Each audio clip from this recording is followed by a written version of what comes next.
preserving, common interests for both countries. They both spoke about terror, and they both spoke of a host of issues, including illegal immigrants. Now, some of these issues resonate back home in India as well.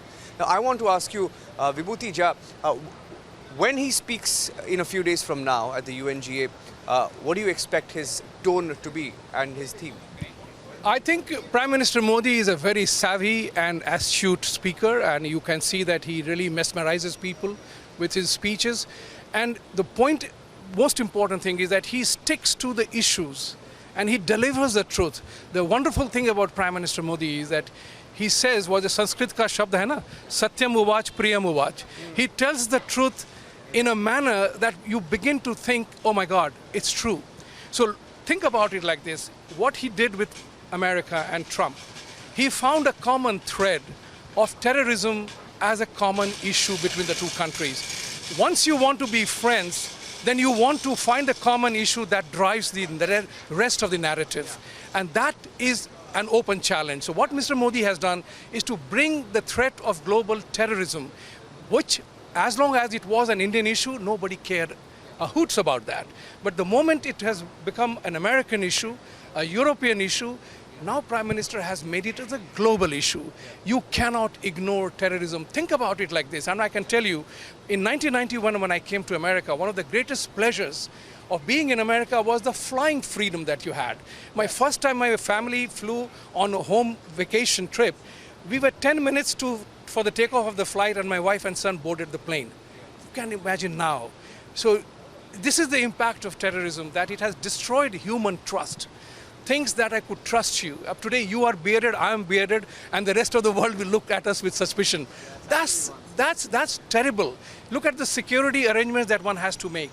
So he has made it a global issue, and I think there's one very nice thing about Prime Minister Modi, to use the US basketball language. Like every basketball player wants to be like Mike, and I'm referring to Michael Jordan.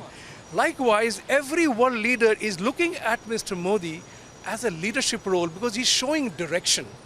Now, people in India called him an NRI Prime Minister in the first term, but think about it, the global impact. He went to countries where no Indian had ever visited, Mongolia ho ya Bahrain ho of late.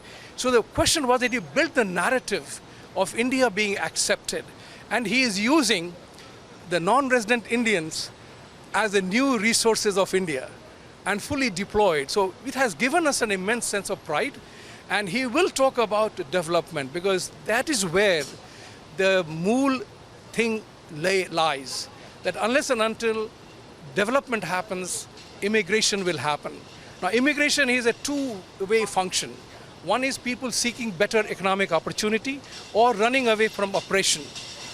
If we are able to improve the world and create a better economic climate in every country where people are running away from, they will not have to leave. So I'm from Bihar. I left Bihar in 1969 because the education was a crappy system there. Lalu Yadav had made it a 3-year behind the process. I left Bihar, came to Pune and experienced a new life for myself, and I'm grateful for that. The question here is again, people are leaving Bihar to come to Mumbai and Pune and Maharashtra, people from Bihar and UP. If Bihar and UP can create the climatic and economic conditions that brings people from Bihar to live in Mumbai Chols, drive a cab, sell fruits and vegetables, make a living. Why not do that? Create a condition there that people can do that. Yeah, and that's one of the things that he's been talking about, the $5 trillion economy, even though there are a lot of people who have questions about how soon we're going to get there because, the state of the economy is also being debated. But he does have a vision to take India there. And how easy or difficult, in your view, is this going to be? Because the thrust of his speech yesterday at the Howdy Modi event at NRG Stadium in Houston was, he said one thing. He said everything is fine. Everything is okay in India, right? So what do you think is going to happen vis-a-vis his blueprint on development, and how do you see him garnering support in that? Well, Niranjan, that's a very good question. So look at it. Look at the world economy now.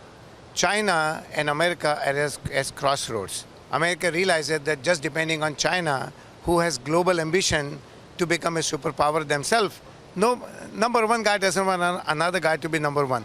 So now they are looking for an alternative to that country like China. So India looks like a great country. Modi has the right parameters, right paradigm that he has distilled into in everybody's head. Our confidence level is all-time high. People have filled with pride. They know they can deliver. They have seen examples of things being happen. So the economy is a cumulative effects of 130 crores of Bharatiyas, Hindustanis working together in conjunction with each other with faith and hope will deliver results. If all 130 are in dilemma, in confusion, nothing will happen. So that's one thing he delivered. Confidence in everybody, number one. Number two, creating the infrastructure. We have a lot of systems issues in India, a lot of corruption that are deep-rooted for 70 years. You can expect anybody to change the system in 5 years. We are a democratic country. We are not China, where there's the rule of gun. You say, hey guys, tomorrow I want this whole place to be demolished. No question asked. They demolish the place. It doesn't work like that in India. We have a due process. So if you want a country with due process and democratic value, you got to have some patience with the system. And I think that's what we need. I have no doubt that we will accomplish our goals, but we need to give it time and have faith in the system.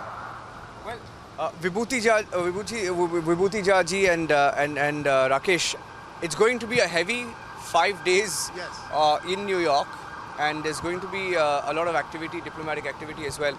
What we'll do is we will go to the UN now, and then we will keep talking to you in the course of the next 5 days. Okay. And on that commitment, I'm letting the both of you go, that you will be joining Republic TV every single day on our live broadcast. And do stay with us, and thank you for joining us here in New York. Thank you very much. Thank you, And Mr. Vibhuti Jha. thank you very much for having us. Thank you, Rakesh.